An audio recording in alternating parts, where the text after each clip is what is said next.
حبايب قلبي عاملين ايه؟ يا رب تكونوا بخير. اللي اول مره منكم يشوف قناتي ما تنسوش الاشتراك في القناه وتفعلوا زرار الجرس علشان يوصل لكم كل فيديوهاتي الجديده. وكمان يا ريت لو الفيديو عجبكم تعملوا لايك للفيديو، واللي بيتابعني على فيسبوك ما تنسوش الاشتراك ويعني تعملوا لايك ومتابعه للصفحه، ولو تقدروا تعملوا شير كمان يبقى كتر خيركم. طيب هنشوف النهارده مع بعض قراءه. هنشوف حبيبك المبتعد ليه ابتعد عنك، هل في شخص تاني في حياته، هنشوف مشاعره ليك، هنشوف هل في عودة ما بينك وما بينه، هل في رجوع ولا لأ. بسم الله.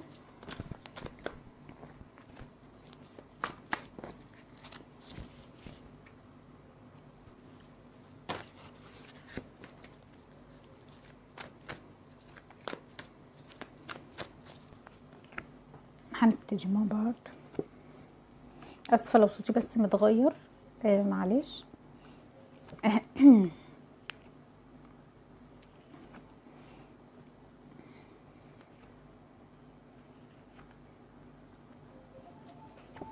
طيب هنبتدي مع بعض القراءة.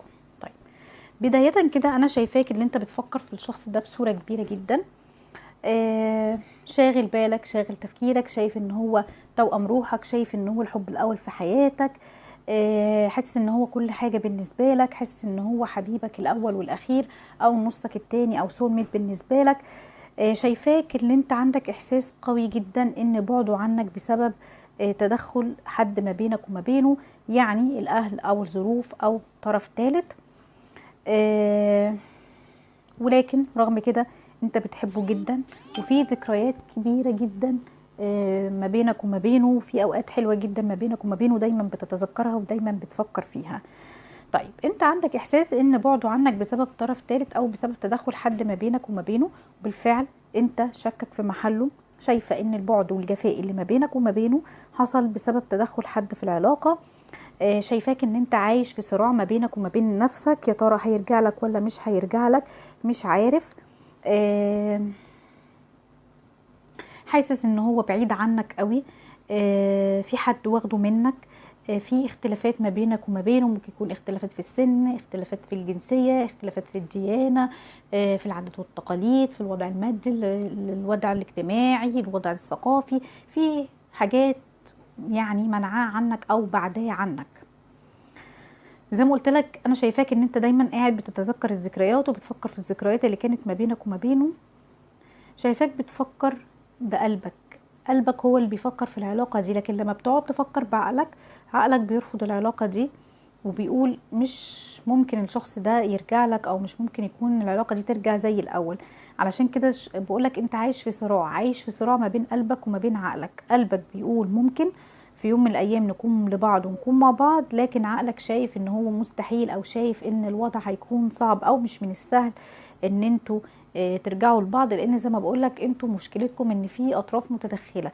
زي ما بقولك يا اهله رافضين، يا اهلك رافضين، يا عادات وتقاليد مختلفه، يا مثلا هو متزوج. شايفه ان في عائق كبير جدا واقف ما بينك وما بينه. الابراج اللي ظاهره قدامي العقرب، الجوزاء، الثور، الجدي، الجوزاء. طيب شايفه ان في مشاعر قويه ما بينك وما بينه، بتفكروا في بعض. شايفه ان في شخص بيعمل للتاني تخاطر. خلي بالك انا شايفه برضو ان هو مش انت بس اللي بتفكر فيه، هو كمان بيفكر فيك وبيحن ليك. زي ما انت بتفكر فيه وبتحن ليه، هو كمان بيفكر فيك وبيحن ليك وعايز يتواصل معاك. لكن هو عنده مشاكل، عنده صراعات، عنده ازمات كبيره جدا، عنده فتره تحول في حياته كبيره جدا. شايف ان علاقتكم مش سهله، علاقتكم فيها صعوبات، لكن هو عايز يتحدى، عايز يتحدى اي حاجه، عايز يعمل حاجه علشانك ويتحدى السلبيات او يقف قدام العقبات اللي واقفه ما بينك وما بينه. الشخص ده شايف ان في فرصه ربنا بعتها له، لازم يستغلها علشان يخرج من الوضع اللي هو فيه.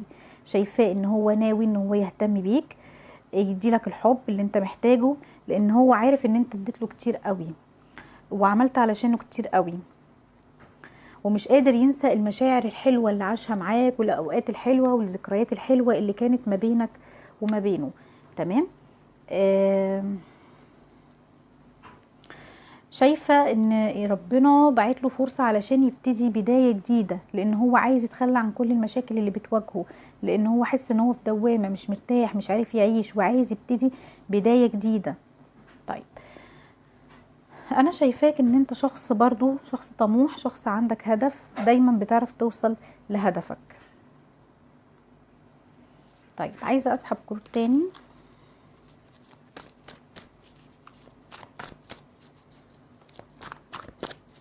عشان توضح لي القراءة اكتر يعني. بسم الله.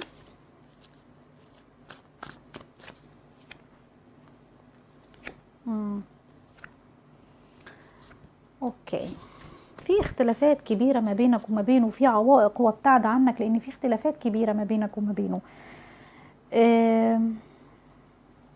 بعد عنك غصب عنه، مش بإرادته، مش بمزاجه.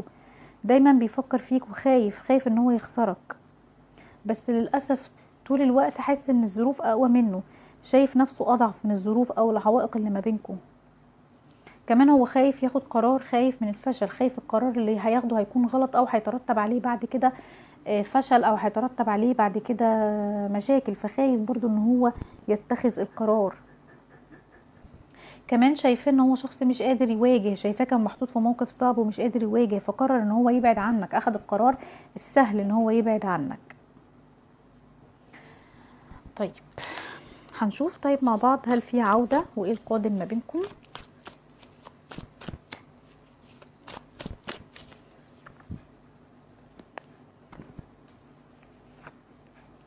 اوكي تمام، حلو جدا. طيب انا شايفة ان في عودة، شايفاه هياخد قرار وهيتكلم معاك، بس هو دلوقتي بيجهز نفسه للقرار ده، لان هو مش قادر ان هو يكون بعيد عنك اكتر من كده، لان هو زي ما بقولك عنده حنين لذكريات الماضي، بيحس معاك بالحب والاحتواء، علشان كده عايزك في حياته. طيب بلاش تنعزل، شايفاك ان انت ممكن تكون منعزل، دايما بتقعد لوحدك، فبلاش تنعزل، بلاش تقعد تفكر لوحدك، حاول ان انت تكون اجتماعي، حاول ان انت تكون وسط ناس علشان تاخد منهم الطاقة الايجابية، ما تفضلش حابس نفسك في طاقة سلبية، بلاش الوحدة وبلاش الحزن، بلاش الطاقة السلبية، دايما خليك في وسط الطاقة الايجابية. وكمان عايزه اقولك على حاجه، خليك ماشي ورا احساسك، اللي احساسك يقولك عليه اعمله، لان انت مهما عملت يعني قدرك ونصيبك هو اللي هتشوفه قدامك، فبلاش تفضل قاعد مستني حد. تمام، هو هياخد خطوه بس مش سهله، الخطوه مش سهله، الرجوع مش سهل، هياخد وقت.